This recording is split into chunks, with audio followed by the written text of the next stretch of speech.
ಯಾರು ಪರ್ಮನೆಂಟ್ ಇಲ್ಲ.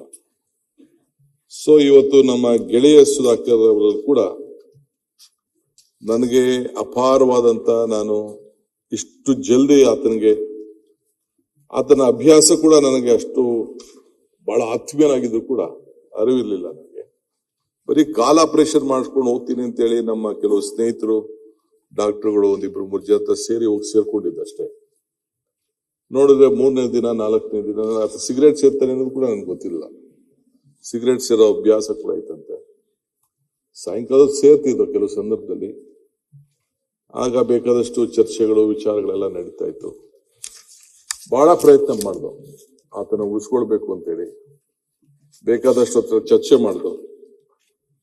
ಸೊ ಕೊನೆಗೆ ಆತ ಕೊನೆ ಉಸಿರು ಹಿಡಿಬೇಕಾಯ್ತು. ಸೊ ಸರ್ಕಾರ ಅವ್ರಿಗೆ ಏನ್ ಗೌರವ ಕೊಡ್ಬೇಕು ಕೊಟ್ಟು, ಅದು ಮುಖ್ಯ ಅಲ್ಲ. ಅದೇ ಸಾವನ್ನ ಬಹಳ ಕಷ್ಟದಿಂದ ಆತ ಒಪ್ಕೊಳ್ಬೇಕಾದಂತ ಒಂದು ಪರಿಸ್ಥಿತಿ ಬಂತು. ಕೃಷ್ಣ ಯಾವಾಗಲೂ ಕೂಡ ಸಾವನ್ನ ಒಪ್ಪಲೇಬೇಕು ಅನ್ನೋದನ್ನ ನಮ್ಗೆ ಮಾರ್ಗದರ್ಶನ ಕೊಟ್ಟಿದ್ದಾರೆ. ಬುದ್ಧರವರು ಸಾವನ್ನ ಉಳ್ಕೊಂಡು ಹೋಗ್ಬೇಕು ನೀವು ಅಂತ ಹೇಳ್ತಾರೆ.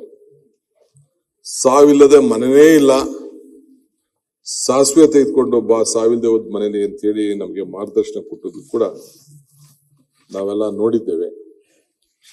ಆದರೆ ಈ ಸಂದರ್ಭದಲ್ಲಿ ಹುಟ್ಟು ನಮ್ಮದು ಅಲ್ಲ, ಸಾವು ನಮ್ಮದಲ್ಲ, ಇದರ ನಡುವೆ ಬದುಕು ಬರುವುದು ಮಾತ್ರ ನಮ್ಮದು ಅನ್ನೋದು ಕೂಡ ನಾವೆಲ್ಲ ಅರ್ಥಕೊಳ್ಬೇಕಾಗಿದೆ.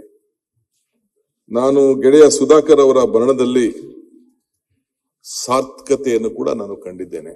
ಒಂದು ಮಾತು ಕೂಡ ಆಡಲಿಲ್ಲ.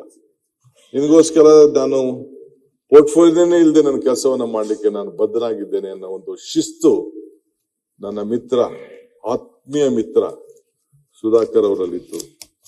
ಅವರು ನೀರಾವರಿ ಅಭಿವೃದ್ಧಿಗೋಸ್ಕರ ಒಂದು ದೊಡ್ಡ ಕನಸನ್ನ ಕಂಡಿದ್ದರು. ಹುಟ್ಟಿದ ಮೇಲೆ ಸಾವು ಖಚಿತ.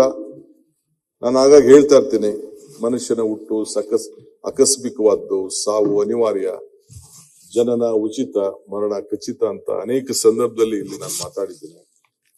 ಸೊ ಇವತ್ತು ಹುಟ್ಟಿದ ಮೇಲೆ ಸಾವು ಖಚಿತ, ಶೋಕ ಮಾಡಬೇಕಾದ್ದು ಕರ್ತವ್ಯ, ಅದೇನು ಪ್ರಯೋಜನ ಇಲ್ಲ.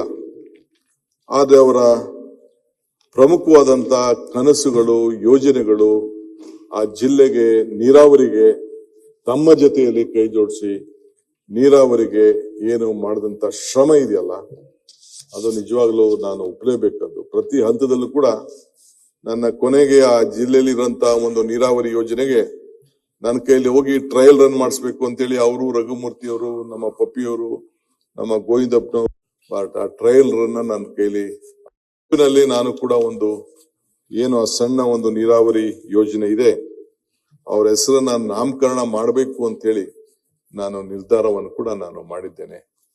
ಸೊ ಅದಕ್ಕೆ ಸುಧಾಕರ್ ಯಾವತ್ತೂ ಕೂಡ ಬಹಳ ದೊಡ್ಡ ಅಮರರು ಅಂತ ಹೇಳಿ ನಾನು ಭಾವಿಸ್ಕೊಂಡಿದ್ದೇನೆ. ಕರ್ನಾಟಕ ನ್ಯೂಸ್ ಬೀಟ್ ಫಾಲೋ ಮಾಡಿ, ಸಬ್ಸ್ಕ್ರೈಬ್ ಮಾಡಿ.